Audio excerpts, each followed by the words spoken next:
Marshall Levenson, Rivals national analyst here in the Mid-South region. This past Sunday had the Rivals camp, had a great turnout. There was a lot of talent on hand, over 200 kids, many of which are ranked by Rivals, a number of which are in the Rivals 250 with Rivals. So when you're looking at these, not only are you talking to kids and getting interviews and storylines and such, but you're also looking at things with an evaluation scope, looking at how things may affect the rankings. So there was a couple storylines coming out of Sunday, kind of how I viewed the rankings may be affected, both up and down. But here's a couple of those things that kind of stood out coming out of Sunday.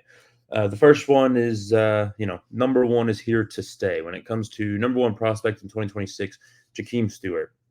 He's number one for a reason, and he has been in the past. And right now, I just don't see a way that changes. He showed up, after getting into Dallas from Oregon at like 2:30 a.m. He was in Oregon for a visit. Got there super early in the morning. Got to the camp pretty early in the morning, at about 8 a.m. And just immediately dominates. He tested well. Well, I say test well. Tested at an elite level in pretty much every aspect: the hand size, the length, the height, the weight, the wingspan, everything. Blew it out of the water. And then in one-on-ones and drills, just crushed it. Like I said, it's going to be really, really, really, really hard for someone in the future to show enough and prove enough to kind of dethrone him from that number one spot. Number two, the second topic was the 2026 quarterbacks in the day. Now, we had more 2026 quarterbacks that were ranked than we did 2025s, and they showed out. Names like Roman Seymour, Grant Smith, Nelson Peterson, who is a relative of Adrian Peterson, the former NFL star. All three of these guys, all from Texas, are starting to see their recruitments grow. They all have offers. Not yet ranked, though, for all three of them, but they're going to be. These are guys that you could be pretty sure they're Power 5 prospects through and through. They're going to go to premier programs. They all look really good. Roman Seymour left with a gold ball, and there's a bunch of talented players there that you can see that the talent's there. You know why they're getting recruited, and they pretty much backed up their status as being being ranked in the upcoming updates as this year carries on. Third topic for me, it was a pretty impressive linebacker group, I thought.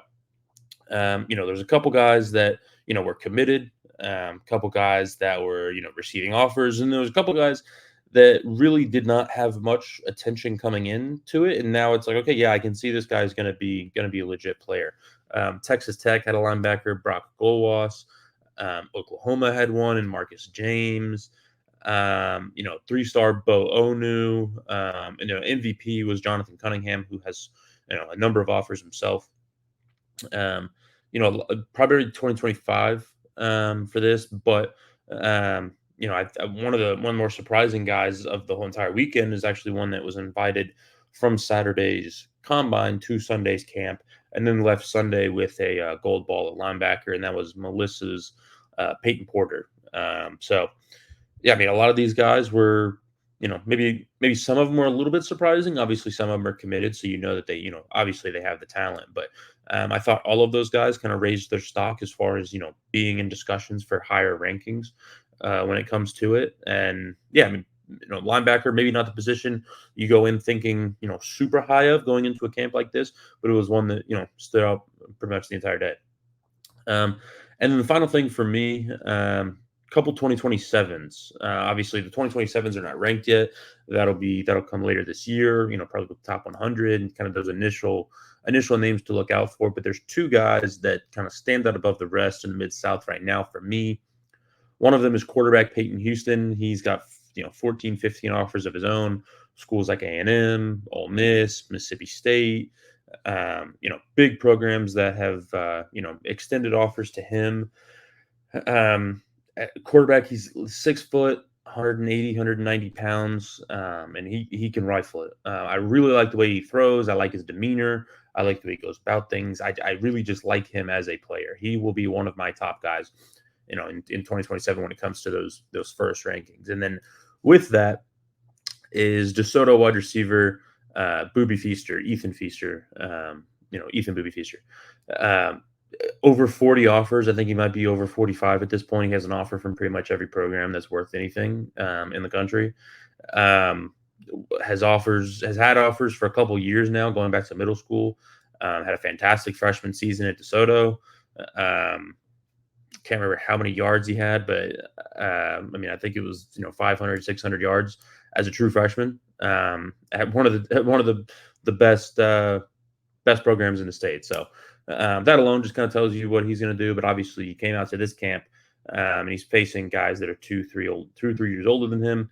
And he's routinely winning one-on-one battles. He has the hands, he has the routes, he has the size, he has everything to his game at this point in his career. So those were some of the topics that I kind of focused on coming out of the weekend, and it'll be fun to see some other guys that kind of take this camp and then kind of keep going into other camps or spring ball or whatever it may be, and kind of add to their recruitments, and as I said right here, maybe add to their rankings.